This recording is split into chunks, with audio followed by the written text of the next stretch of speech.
বর্ডারটা করার জন্য প্রথমে এখান থেকে এইভাবে করে কিন্তু কাজটা কমপ্লিট করতে হবে। কমপ্লিট করার পরে যে জায়গা থেকে কাজটা শুরু করেছি সেই জায়গা থেকে কুশি কাটার হুকটাকে দিয়ে এখানে সুতোটা প্রথমে জয়েন করে নিতে হবে। সুতোটা জয়েন করার পরে এখানে আমি 3টি চেন করব এবং চেন করার সময় নিচের এই যে সুতোটা আছে, নিচের এই সুতোটা নিয়ে নিতে হবে।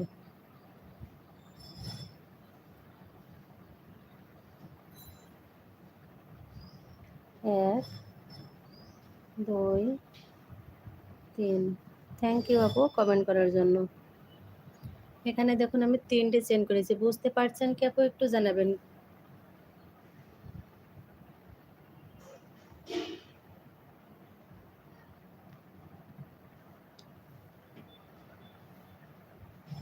ক্লিয়ার দেখতে পাচ্ছেন কি একটু জানাবেন।